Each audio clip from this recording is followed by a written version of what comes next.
கடந்த 24 மணி நேரத்துல மட்டுமே ரஷ்ய வீரர்களோட உயிரிழப்பு எவ்வளவு தெரியுமா? இந்த காலத்துல 2200 பேர் ஒரு நாளுல 24 மணி நேரத்துல. இப்ப வரைக்கும் 7,70,000 சொச்சத்துக்கிட்ட தாண்டி போயிட்டு இருக்கிறாங்க. அந்த அளவுக்கு உயிரிழப்புகள் ரஷ்ய வீரர்களுக்கு நடந்திருக்கு அப்படிங்கிற ஸ்டேட்மெண்ட்ஸ் உக்ரைன் கிட்ட இருந்து வந்துகிட்டு இருக்குது. ரெகுலரா வரக்கூடிய ஒரு விஷயம் தான். ஏன் இந்த செய்தியை நான் எடுத்துட்டு வரேன் அப்படின்னா, இப்போ கர்ஸ்க் பயிலுக்கு வந்து பாத்தீங்கன்னா இறந்த வீரர்களோட உடல்களை வந்து பாத்தீங்கன்னா மாத்தி இருந்திருக்காங்க, எக்ஸ்சேஞ்ச் பண்ணிக்கிறாங்க. அதுக்கான ப்ராசஸ் போயிருக்கு. ரஷ்ய தரப்புல இருந்து உக்ரைன் கிட்ட உக்ரைனோட வீரர்களோட உடல்களை மொத்தம் 503 வந்து பாத்தீங்கன்னா கொடுத்துருக்காங்க. 503 உடல்களை கொடுத்துருக்காங்க. அவ்வளவு சீக்கிரம் அதெல்லாம் அக்செப்ட் பண்ணிக்க மாட்டாங்க. அந்த டாக் இருக்கும், எல்லாம் செக் பண்ணிட்டு வெரிஃபை பண்ணிட்டு தான் அக்செப்ட் பண்ணிக்குவாங்க. அக்செப்ட் பண்ணிக்கிட்டது 503 உடல்கள், உக்ரைனோட வீரர்களோட உடல்கள். சரி, பதிலுக்கு உக்ரைன் வந்து ரஷ்ய வீரர்களோட உடல்களை வந்து கொடுக்கணும் இல்லையா? ஏன்னா அதுதான் ப்ரொசீஜர். இந்த சைட்ல வீரர்களோட உடல்களை கொடுக்குறாங்கன்னா அவங்களும் சில உடல்களை கொடுப்பாங்க. எவ்வளவு கொடுத்துருப்பாங்க அப்படிங்கறத கமெண்ட் செக்ஷன்ல சொல்லுங்க. ஏன்னா 7,70,000 சொச்சம் ஒரு நாள் 24 மணி நேரத்துல 2200 ரஷ்ய வீரர்கள்ல போட்டு தள்ளிக்கிறாங்க. எந்த அளவுக்கு வந்து கொடுத்துருப்பாங்க நீங்க யோசிங்களேன். ஒரு செகண்ட் கமெண்ட் செக்ஷன்ல என்ன நம்பர் சொல்லுங்க பாப்போம். ஆனா ரிட்டர்ன் கொடுத்தது என்னவோ உக்ரைன் தரப்புல இருந்து மொத்தம் 43 ரஷ்ய வீரர்களோட உடல்களை தான் ரஷ்யாவுக்கு கொடுத்துக்கிறாங்க. ரஷ்யன்ஸ் அதை பார்த்து அக்செப்ட் பண்ணி இருந்துக்கிறாங்க. ஸோ இந்த எக்ஸ்சேஞ்ச் வந்து சக்சஸ்ஃபுல்லா நடந்திருக்குது. எந்த ஒரு இதுவுமே இல்லை. இந்த கணக்கின்படி, இந்த டிரான்ஸ்பர் பண்ணிக்கிட்ட கணக்கின்படி ஒரு ரஷ்ய வீரருக்கு ஏறக்கூடிய 9 இல்ல 10 உக்ரைனோட வீரர்களோட உயிரிழப்பு அப்படின்ற கணக்கு வந்திருக்கு. இது மிக பெரும் பிரளயத்தை உக்ரைனுக்குள்ள ஏற்படுத்திக்குது. ஏன்னா ரஷ்யர்களே 7,70,000 சொச்சம் அப்படின்னா ஒரு ரஷ்யருக்கு 10 உக்ரைன் 9 உக்ரைன் எல்லாம் குறைஞ்சது 5 உக்ரைனோட வீரர்கள்னா என்ன கணக்கு? இது ஒன்னும் புரியலையே. ஏன்னா நம்ம உக்ரைன் சொல்லதான் நம்பணும்.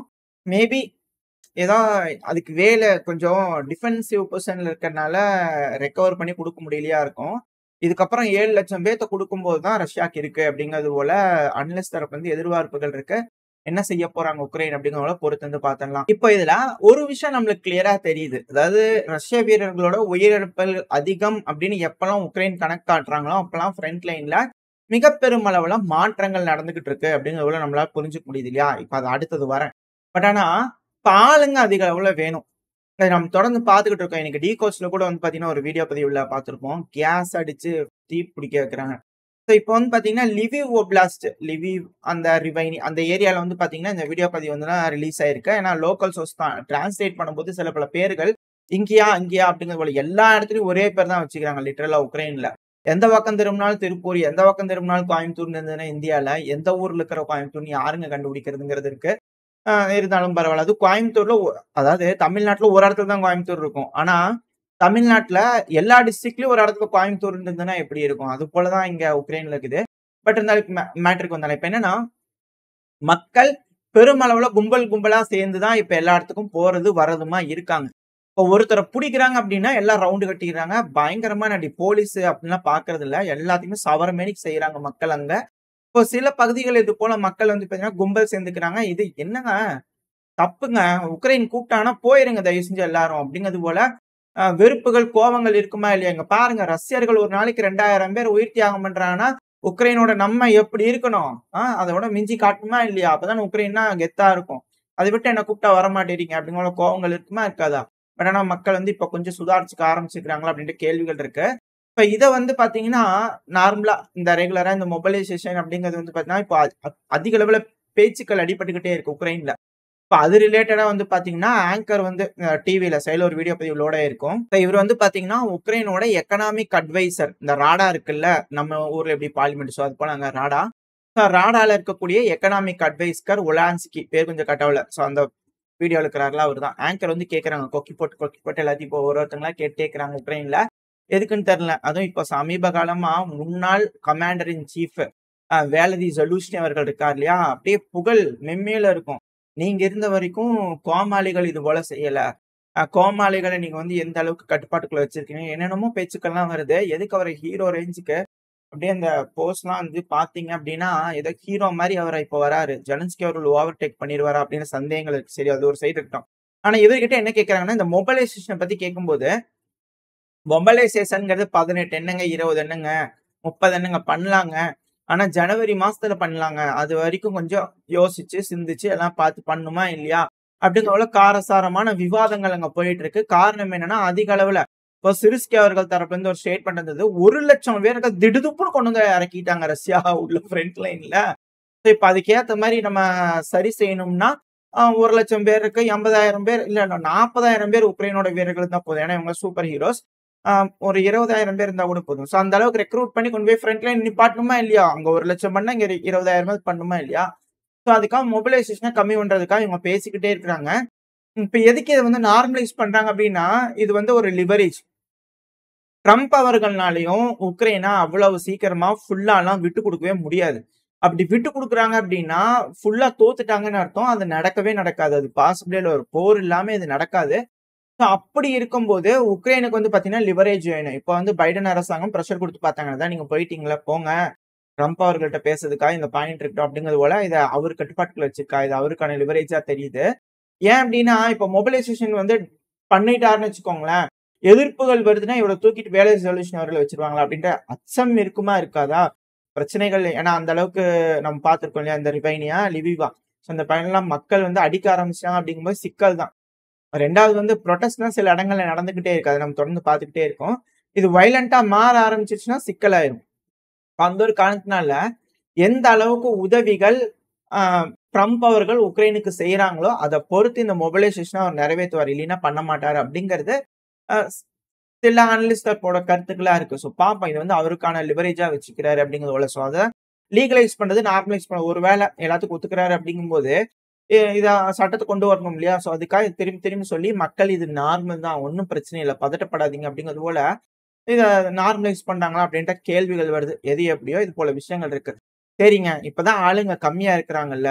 இந்த மாரி ஆளுங்க கம்மியா இருக்கிறாங்கன்னா, அப்ப பிரிசனர் எக்ஸ்சேஞ்சுக்காக அக்செப்ட் பண்ணிக்கணுமா இல்லையா? அப்படின்ற கேள்விகள் வருது இல்லையா? ஏன்னா, அ விக்டர் ஆர்பன் அவர்கள் ஹங்கேரியோட பிரைம் மினிஸ்டரான விக்டர் ஆர்பன் அவர்கள், அவரு வேற ஒரு சைடு ஆரம்பிச்சுக்கிறார். ஜெலன்ஸ்கி அவர்களுக்கு அங்க வார்த்தை மோதல்கள். இது என்னங்க ரொம்ப தப்பா இருக்குதுங்க அப்படிங்கிற மாரி கொலாயடி சண்டையை விட மோசமா பீட்டர் செசாட் அவர்கள் தரப்புல இருந்து வந்துட்டாங்க. ஹங்கேரியோட பிரைம் மினிஸ்டர் விக்டர் ஆர்பன் அவர்கள் என்ன சொல்லியிருக்காருன்னா, கிறிஸ்துமஸுக்கு ஒரு அமைதி பேச்சுவார்த்தை ஒப்பந்தம் போட்டுக்கலான்னு பார்த்தேன்.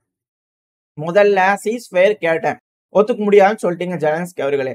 சரி, இங்கிருந்து ஒரு 700 ரஷ்ய வீரர்கள் 700 பேர்த்த பிணை கைதிகளா பிடிச்சா போர்க்கைதிகளா பிடிச்சிருப்பீங்க இல்லையா? அவங்கள எடுத்துக்கோங்க. அங்க ரஷ்யா என்ன பண்ணுவாங்க? 700 உக்ரைனோட போர்க்கைதிகள எடுத்துக்குவாங்க. 2 பேர் எக்ஸ்சேஞ்ச் பண்ணிக்கங்க.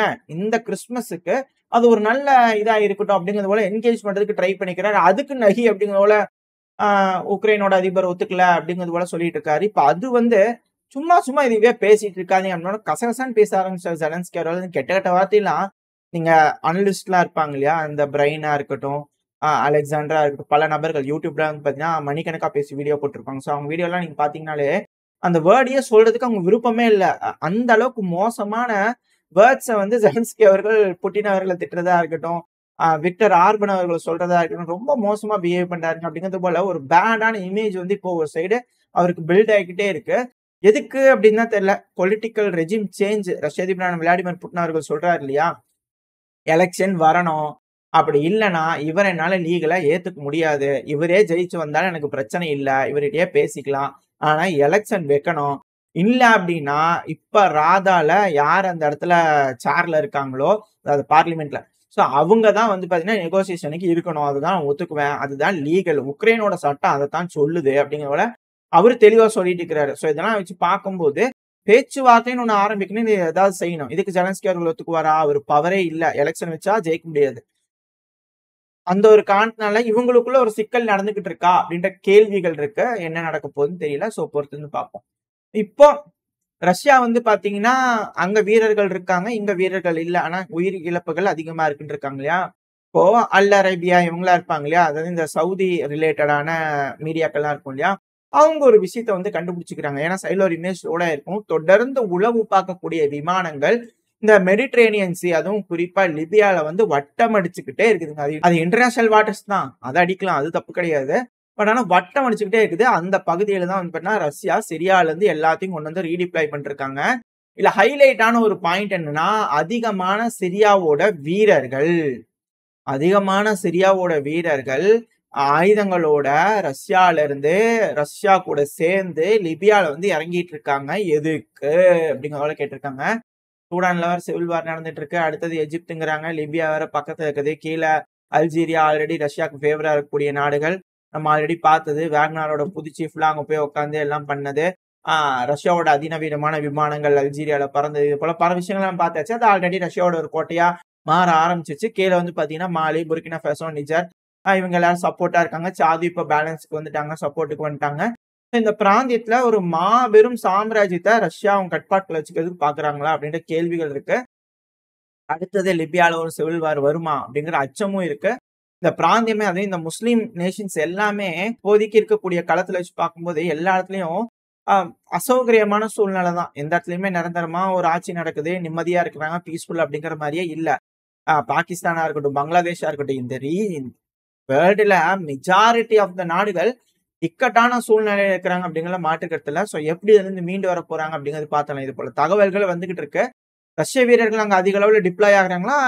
மேபி அப்படி இருக்கு இல்லையா? ஏன்னா அமெரிக்க வீரர்கள் அதிக அளவுல சிரியால டிப்ளாய் ஆகுறாங்க. ரஷ்ய வீரர்கள் அதிக அளவுல லிபியால டிப்ளாய் ஆகிறாங்கன்னா சிக்கல் தானே. சோ அதனால இது போல பாயிண்ட் ஆஃப் வியூல பல அனலிஸ்ட் வந்து பாத்தீங்கன்னா பாத்துக்கிட்டு இருக்காங்க. எதுக்கா இது நடக்குது அப்படிங்கிறது போல. எதே எப்படியோ பிரச்சனை எஸ்கலேட் ஆகாம, ப்ரிப்பேர்லாம் பண்ணிக்காம, எஸ்கலேட்லாம் ஆகாம பேச்சுவார்த்தை மூலியமா முடிச்சுட்டாங்கன்னா பரவாயில்ல. ஆனா இஸ்ரேலோட லெபனான் டேங்க், இஸ்ரேலோட டேங்க் லெபனான்ல, அதுவும் பேன் ஹனியான் பேர் கொஞ்சம் கட்டாவில்ல. சைடில் ஒரு வீடியோ பதிவுலோட இருக்கும்.